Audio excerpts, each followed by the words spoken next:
আমার বাবার কবর ভেঙে ডেবে গিয়েছে, এটা কি খারাপ কোনো কিছুর আলামত? বদনজর কিংবা জাদু করলে তা কিভাবে বুঝবো? কোনো মহিলা যদি নামাজরত অবস্থায় থাকে আর ঘরের বাহিরে থেকে কেউ অতিরিক্ত ডাকাডাকি করে, তাহলে কি করা উচিত? ব্যাংক অ্যাকাউন্টে বছর শেষে কিছু টাকা সুদ ঢুকে, ওই টাকা কি করব? চোখের যদি বানানোর আমল কি? হাঁটুর নিচে হাত রেখে কি রুকু করা যাবে? বিপদে পড়ে কোথাও টাকা পাওয়া যাচ্ছে না, তখন সুদে টাকা নেয়, এটা সম্পর্কে কি বলেন? 200 বার সূরা ইখলাস পড়ার পর কোনো বিশেষ ফজিলত আছে কিনা জানলে উপকৃত হব। নামাজ পড়ার সময় পোশাকে যদি কোনো প্রাণীর ছবি থাকে তাহলে নামাজ হবে কিনা? মহিলারা কি হাত এবং মুখ খোলা রাখতে পারবে কিনা? একটি মেয়ের গর্ভের সন্তানের 3 মাস হওয়ার আগেই গর্ভের বাচ্চা নষ্ট করে ফেলে, তাহলে কি সে গুনাহগার হবে? আমি একজনের কাছ থেকে কিছু টাকা ধার নিয়েছিলাম, তার সাথে আমার যোগাযোগ নেই, যোগাযোগ কোনোভাবেই আর করা সম্ভব নয়। এখন আমি কি করতে পারি? নামাজের সিজদা করতে গেলে ছোট বাচ্চা সিজদার জায়গায় বসে থাকলে কোথায় সিজদা দিব? মেয়েদের মাসের একটা নির্দিষ্ট সময় নামাজ পড়তে হয় না, ওই সময় কি নখে নীল পালিশ লাগাতে পারবে? তাহলে আর বিলম্ব না করে চলুন আমরা আপনাদের যে সমস্ত প্রশ্ন ইতিমধ্যে আমাদের কাছে এসে পৌঁছেছে সেগুলোর উত্তর দেওয়ার শুরু করি।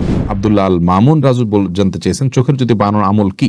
চোখের যদি বানানোর জন্য কোন হাদিস থেকে বিশেষ কোন আমল বলা হয়নি, তবে রুকিয়া হিসাবে ফাকাশাফনা আনকা গিতাআকা ফাবাসারুকা আল-ইয়াওমা হাদিদ, সূরা হাদিদের আয়াতটির অংশ, এটা পড়ে চোখে ফু দেওয়ার কথা অনেক ওলামা ইকরাম বলে থাকেন। এটা শুধু ঝাড়ফুঁকের জন্য কোরআন হাদিসে বর্ণিত থাকা কোনো জরুরি নয়, কোরআনের আয়াতকে শেফা হিসাবে গ্রহণ করা যেতে পারে, সেই হিসাবে এটা কেউ করতে পারেন, তবে এটা হাদিস থেকে শেখানো কোনো আমল নয়, সেটি আমাদের মাথায় রাখতে হবে। বানিউল আলম আপনি জানতে চেয়েছেন, হাঁটুর নিচে হাত রেখে কি রুকু করা যাবে? না, হাঁটুর নিচে হাত রেখে রুকু করা যাবে না। হাঁটুর যে গিরা আছে সেটাকে শক্ত করে ধরে, এভাবে আঙ্গুলগুলো ফাঁকা থাকবে, সেটাকে ধরে গিরার মধ্যে হাত দিয়ে দেন আপনাকে রুকু করতে হবে। শেখ শরীফ জানতে চেয়েছেন, অজুরত অবস্থায় বায়ু বের হলে নতুন করে অজু করতে হবে নাকি সেখান থেকে ধারাবাহিকভাবে অজু করতে হবে? নতুন করে অজু করতে হবে, ধারাবাহিকভাবে অজু করলে হবে না। মাঝখানে যদি অজু হাত ধুয়েছেন, মুখ ধুয়েছেন, তারপর বায়ু বের হলো, তাহলে শুরু থেকে অজু করতে হবে আপনাকে। আলামিন হোসেন জানতে চেয়েছেন, 200 বার সূরা ইখলাস পড়ার পর কোনো বিশেষ ফজিলত আছে কিনা জানলে উপকৃত হব। ভাই আলামিন, এরকম কথা আমাদের সমাজে খুব বেশি প্রচলিত আছে যে 200 বার সূরা ইখলাস পাঠ করার ফজিলত রয়েছে, মূলত এরকম কোনো কথা বিশুদ্ধভাবে প্রমাণিত নয়। সূরা ইখলাস 200 বার বা নির্দিষ্ট সংখ্যায় পাঠের ব্যাপারে হাদিসে কোনো নির্দেশ নেই, তবে হ্যাঁ এটুকু বলা আছে সূরা ইখলাসকে সুলুসুল কোরআন বলা হয়েছে, অর্থাৎ কোরআনের 3 ভাগের 1 ভাগ এর সমতুল্য বলা হয়েছে। অতএব যদি কেউ 3 বার সূরা ইখলাস তেলাওয়াত করেন তাহলে কেমন যেন তিনি 1 খতম কোরআনের সওয়াব পেলেন, এটুকু বলা যেতে পারে। যদি হাদিসে ওইভাবে বলা হয়নি, ওলামা ইকরাম সেই ব্যাখ্যা এটা বলেছেন, কিন্তু 200 বারের কোনো ফজিলত হাদিসে বর্ণিত হয়নি, বিশুদ্ধভাবে এটি মন গড়া কথা অনেকে বলে থাকেন। এরপরে রেজওয়ান আহমদ শুভ আপনি জানতে চেয়েছেন, ব্যাংক অ্যাকাউন্টে বছর শেষে কিছু টাকা সুদ ঢুকে, ওই টাকা কি করব? ওই টাকা যদি বন্ধ করার কোনো অপশন থাকে তাহলে বন্ধ করে ফেলবেন, আর যদি বন্ধ করার কোনো অপশন না থাকে, অটোমেটিকলি আসতে থাকে প্রতি বছর শেষে, তাহলে সেটা গরিব দুঃখীদেরকে হিসাব করে দান করে দিয়ে দিবেন এবং কোনো সওয়াবের আশা করবেন না। সারা সফা জানতে চেয়েছেন, ফরজ নামাজে ভুল হলে কি সিজদা সাহু করলে নামাজ হয়ে যাবে নাকি পুনরায় পড়তে হবে? বোন সাফা, সারা, ফরজ নামাজে যদি ভুল হয়, ভুলটা যদি হয় ওয়াজিব তরকের ভুল, তাহলে সিজদা সাহু করলে নামাজ হয়ে যাবে, আর যদি ফরজ তরক হয় তাহলে সে নামাজ পাশে রাকাত আবার পড়তে হবে। আর সুন্নাত তরক হলে কিছুই করতে হবে না, আপনার কোন ভুল হয়েছে সেটা হলো মূল বিষয়। আর সিজদা সাহুর বিষয়টি সব নামাজের ক্ষেত্রে একই কথা প্রযোজ্য, সুন্নাত, ওয়াজিব, ফরজ সব নামাজের মধ্যে একইভাবে, অর্থাৎ ওয়াজিব তরক হলে সিজদা সাহুর নামাজ হয়ে যাবে। সাদ ভয়েসম্যান এআইডি থেকে আপনি প্রশ্ন করেছেন, আমার বউয়ের মেজাজ অনেক গরম, এখন আমার করণীয় কি? আল্লাহ তাআলা আপনার বিষয়টাকে সহজ করুক ভাই। তার স্ত্রীর যদি মেজাজ গরম হয়, তিনি যদি নিজে বুঝতে পারেন যে হ্যাঁ তিনি মাঝে মধ্যে হট মেজাজি হয়ে পড়েন, তাহলে সেক্ষেত্রে তাকে আপনি পরামর্শ দিতে পারেন আউযু বিল্লাহি মিনাশ শাইতানির রাজিম বেশি বেশি করে পাঠ করা, বিসমিল্লাহির রহমানির রহিম মাঝে মধ্যে পাঠ করে, এগুলো পাঠ করলে আল্লাহ রাব্বুল আলামিন বদমেজাজ মানুষের কমিয়ে দেয়। বিশেষ করে তার যখন বদমেজাজ হবে, আপনি তাকে শুনিয়ে দূর থেকে এটা পড়তে পারেন, যদি পড়েন ইনশাআল্লাহ দেখবেন তার বদমেজাজ কমে গেছে। এবং রাসূল করিম সাল্লাল্লাহু আলাইহি ওয়াসাল্লামের জীবনে এরকম ঘটনা ঘটেছে যে এক ব্যক্তি রাগান্বিত হয়েছেন, তিনি দূর থেকে বলেছেন আমি জানি একটি কালিমা যেটা পড়লে তার রাগ কমে যাবে, এবং তাকে শুনিয়ে সেটা তিনি পড়লেন, তারপর লোকটি সেটা অনুসরণ করলেন। তাকে ডাইরেক্ট পড়তে বললে ওই সময়টা তিনি হয়তো রাগান্বিত হয়ে যাবেন, তাকে পড়তে নির্দেশ না করে আপনি তাকে শুনিয়ে হালকা করে বললেন অথবা তাকে স্মরণ করার উদ্দেশ্যে বললেন, এর মাধ্যমে তার রাগ কমতে পারে ইনশাআল্লাহ বিইذনিল্লাহ। তানভীর আহমেদ জানতে চেয়েছেন, আমাদের একটা দোকান আছে, মাঝে মাঝেই অনেকে অনেক কিছু ভুলে ফেলে যায়, এখন আমরা কি করতে পারি? যথাসম্ভব সেটা রেখে দিবেন, মালিক তালাশ করে দেওয়ার চেষ্টা করবেন, তাকে পাওয়ার কোনো সম্ভাবনা না থাকলে সেক্ষেত্রে সেটি কোনো গরিব দুঃখীকে দান করে দিবেন তার পক্ষ থেকে।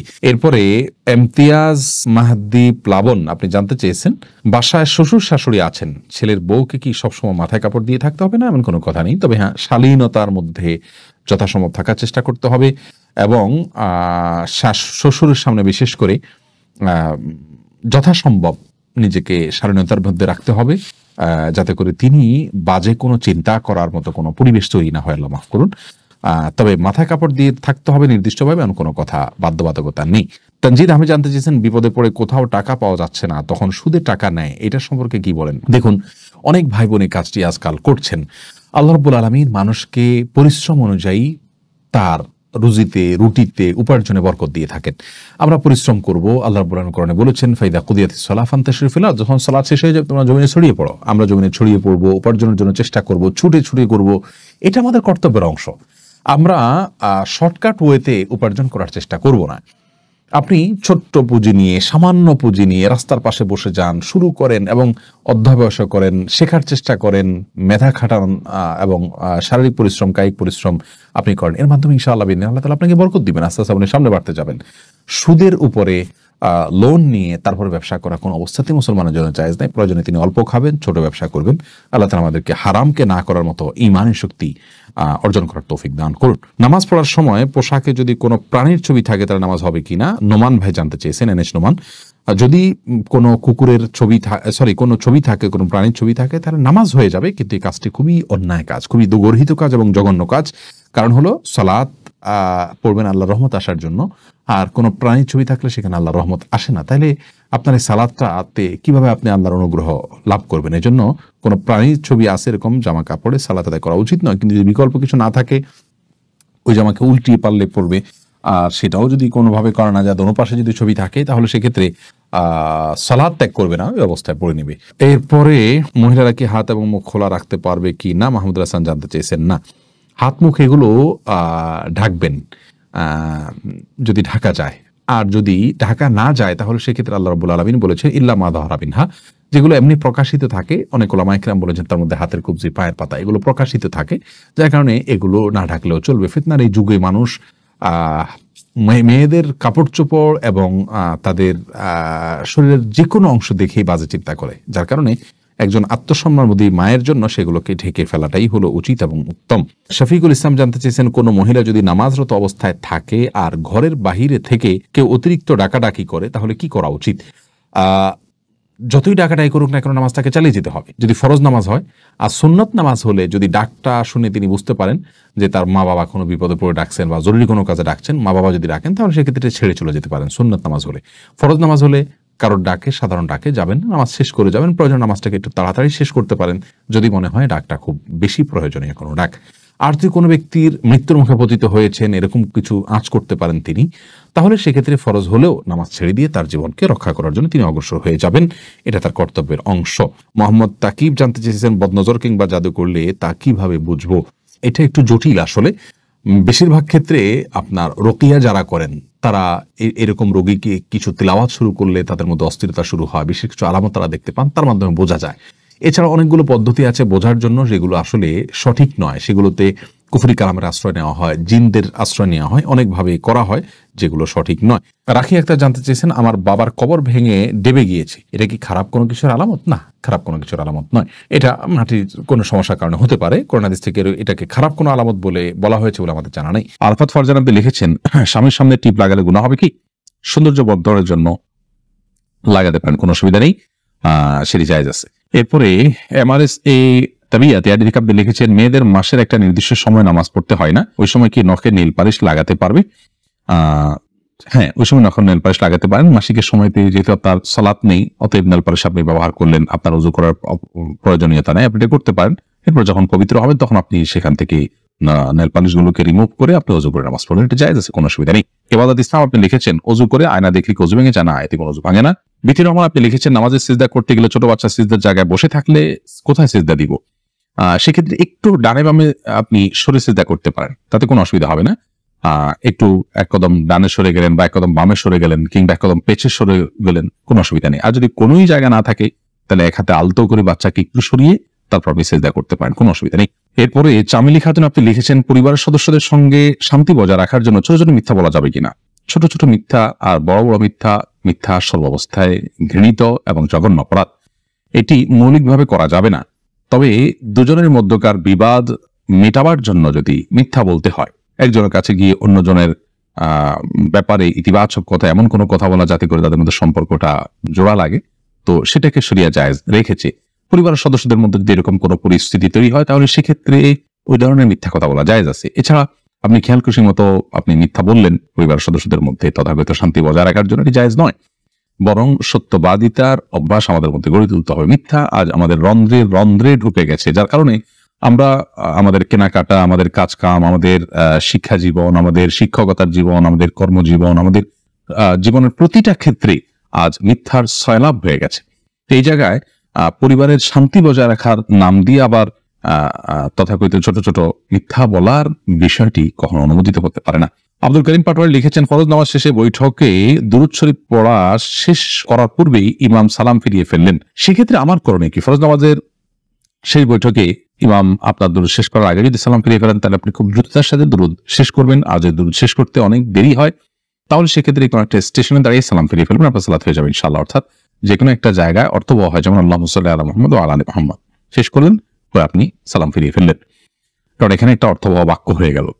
আর যদি শেষের দিকে থাকেন, তাহলে দ্রুততার সাথে শেষ করে তারপর আপনি সালাম ফিরিয়ে ফেলবেন। আফসানা শারমিন রোশনি আপনি লিখেছেন, আমার ছেলে 5 দিনের হায়াত নিয়ে দুনিয়াতে এসেছিল, আমার সন্তান কি আমার জন্য সুপারিশ করবে আল্লাহর কাছে? বল, আপনার সন্তান আল্লাহর কাছে ইনশাআল্লাহ বিদিন আপনার জান্নাতের পথকে সুগম করবে কিয়ামতের ময়দানে, এবং এ ধরনের সন্তান বাবা মার জন্য জান্নাতে অপেক্ষা করবে, এরকম বিভিন্ন বর্ণনা পাওয়া যায়। যদি আপনি সবর করতে পারেন, আল্লাহ তাআলা আপনাকে সবর করার তৌফিক দান করুন, উত্তম দান করুন। মোহাম্মদ মুনতাসির মাহমুদ আপনি লিখেছেন, নামাজে যদি নিজের অনিচ্ছা সত্ত্বেও কোনো দুশ্চিন্তা চলে আসে, তাহলে কি নামাজের কোনো ক্ষতি হবে? নামাজের মধ্যে নিজের অনিচ্ছা সত্ত্বেও যদি দুশ্চিন্তা আসে, তাহলে সেক্ষেত্রে এই দুশ্চিন্তা ফলশ্রুতিতে একজন মানুষ গুনাহগার হবেন না, বিশেষ করে যদি একান্তই অনিচ্ছায় আসে। কিন্তু সেটাকে যদি কন্টিনিউ করতে থাকেন তিনি, অর্থাৎ ভাবতেই থাকেন, ধরুন দুনিয়ার কোনো বিষয় মনে পড়লো আপনার জন্য যেটা দুশ্চিন্তার, এরপর ওইটা নিয়ে আপনি নামাজের মধ্যে ভাবতেই থাকলেন, তাহলে সেটা অবশ্যই আপনার জন্য গুনাহের বিষয় হবে এবং নামাজের আপনার যে প্রাণ সেটাকে নষ্ট করবে। হঠাৎ কোনো দুশ্চিন্তা হলো এবং মুহূর্তের মধ্যে সেটাকে আপনি ভুলে গিয়ে সালাতে মনোযোগী হয়ে গেলেন, তাতে কোনো অসুবিধা নেই, এটা ইচ্ছার বাইরে হয়েছে। আর আখিরাত নিয়ে, আল্লাহর ভয়, কবরের আযাব, এই জাতীয় বিষয় নিয়ে যদি আপনার দুশ্চিন্তা হয়, সেটা তো খুব প্রশংসনীয় বিষয়, কারণ সেটা আপনার সালাতকে আরো বেশি আপনার আল্লাহর কাছে গ্রহণযোগ্য করবে ইনশাআল্লাহ। জোস মাসুম মামুন এআইডি থেকে আপনি লিখেছেন, আমার ভাতিজা আমাকে ছোট আব্বু বলে ডাকে, এতে কোনো সমস্যা হবে কিনা? দেখুন, আপনার ভাতিজা যদি আপনাকে ছোট আব্বু বলে ডাকে, তাহলে সেক্ষেত্রে মৌলিকভাবে কোনো অসুবিধা নেই, কারণ আমাদের দেশে অনেক এলাকাতে চাচাকে ছোট বাবা বলা হয়। ছোট বাবা বলা হয় এটা রূপক অর্থে, তাকে সত্যিকারের পিতা মনে করে বাবা বলা হয় না। মানে আম্মুর রাজুল ইসলাম ওয়াবি, একজন কারোর চাচা তার বাবার মতোই অনেকটা শ্রদ্ধার জায়গা থেকে এবং অন্য অনেক দিক থেকে, সেই জায়গা থেকে তাকে ছোট আব্বু বলার যে প্রচলন আছে, এই প্রচলনটা আপনার রূপক অর্থে বলা হয়, সেই অর্থেই প্রচলনটা আছে, যার কারণে এটাতে আপনার বাপ নয় তাকে বাপ ডাকার যে অপরাধ, সে অপরাধ বা সে গুনাহ এখানে হবে না, কারণ ওই উদ্দেশ্যে কেউ বলেও না এবং বাবা হিসাবে গণ্য করে না। হাবিব রাজ আপনি লিখেছেন, আমার মামাতো বোন আমার বয়সে 5 মাসের বড়, আমি কি তাকে বিয়ে করতে পারবো?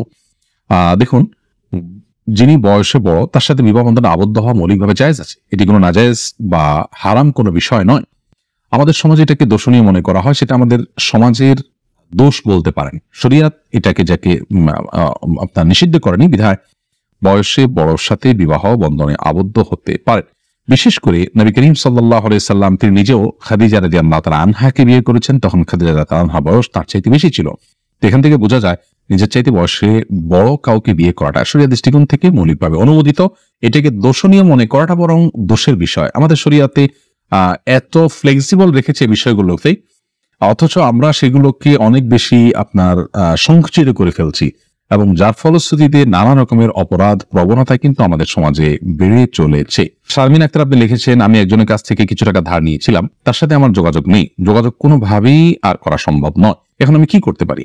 আপনি যদি তার সাথে যোগাযোগের কোনো সুযোগ না থাকে এবং যোগাযোগের কোনো সম্ভাবনা না থাকে, তাহলে সেক্ষেত্রে ওই টাকাটা কোনো গরিব দুঃখীকে দান করে দিবেন তার তরফ থেকে, অর্থাৎ তার তরফ থেকেই ডোনেশন করে দিলেন, দান করে দিলেন, সবটা তার আমল নামায় যুক্ত হলেন, মাধ্যমে ইনশাআল্লাহ আপনি দায়মুক্ত হওয়ার চেষ্টা করতে পারেন। তারিমা আপনি লিখেছে, আমি প্রেম করে বিয়ে করেছি, হারাম সম্পর্ক করেছি, এখন কি করলে আল্লাহ আমার সংসার জীবনকে সুখের করবে, কোনো উপায় আছে কি? আমাদের 2 দিন পর পর ছোট ছোট বিষয় নিয়ে অনেক ঝগড়া হয়, এখন আমরা কেউ কাউকে সহ্য করতে পারি না, এখন কি করলে আল্লাহ আমাদের শান্তি দিবেন, প্লিজ জানাবেন।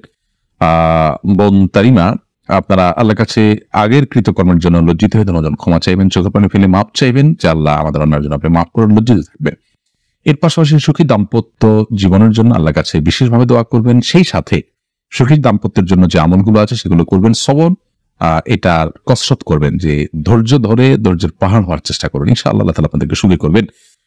এ বিষয়ে আমাদের অনেকগুলো পরামর্শমূলক ভিডিও আছে, সেগুলো শুনতে পারেন। এমনি আলামিন লিখেছেন, কেউ যদি ঢিলা কুলুপ না করে অজু করে তাহলে কি তার অজু হবে? যদি পেশাবের পর পানি ব্যবহার করেন, তারপর আর পানি ফোঁটা পেশাব ফোঁটা না বাইর হয়, অজু হয়ে যাবে। ঢিলা করা তার জন্য ফরজ ওয়াজিব নয়। আর যদি আশঙ্কা থাকে তাহলে সেক্ষেত্রে আশঙ্কা দূর করা পর্যন্ত তিনি অপেক্ষা করা বা যেভাবে হোক এটা করা উচিত। তবে ঢিলা কুলুপ না করে পানি ব্যবহার করলেও পবিত্র হয়ে যাবেন, অজু করলে নামাজ হয়ে যাবে। আরফাত ফারজান আপনি লিখেছেন, আমি নামাজ পড়ার সময় আমার ছোট বাচ্চা নামাজের সামনে হাঁটাহাঁটি করে, ওর বা আমার কোনো গুণ হবে না, এতে গুণ হবে না। মাইদুল ইসলাম সুবর্ণ আপনি লিখেছেন, একটি মেয়ের গর্ভের সন্তানের 3 মাস হওয়ার আগেই গর্ভের বাচ্চা নষ্ট করে ফেলে, তাহলে কি সে গুনাহগার হবে? গর্ভের বাচ্চা নষ্ট করা সর্বাবস্থায় অপরাধের কথা, কিন্তু যদি সন্তানের মধ্যে হার্টবিট বা প্রাণ সঞ্চারিত হওয়ার আগেই আপনার কোনো এমন ওজরের ভিত্তিতে সেটি নষ্ট করা হয় যে ওজরটি শরিয়া গ্রাহ্য, যেমন তার ফলশ্রুতিতে মার শরীর বা জীবনের মধ্যে হুমকি আছে বা বড় কোনো বিপদ হতে পারে বা বড় কোনো সমস্যা আছে, এরকম কোনো ওজরের ভিত্তিতে যদি এটা করে, তাহলে সেটা ক্ষেত্র বিশেষে ওজরের উপর নির্ভর করে সেটা জায়েজ হতে পারে। আর এমনিতে মনে চাইলো আর সন্তান নষ্ট করে ফেললো সামান্য ঠনক অজুহাতের ভিত্তিতে, এটি জায়েজ হবে না, এর ফলশ্রুতিতে মানুষ গুনাহগার হবে।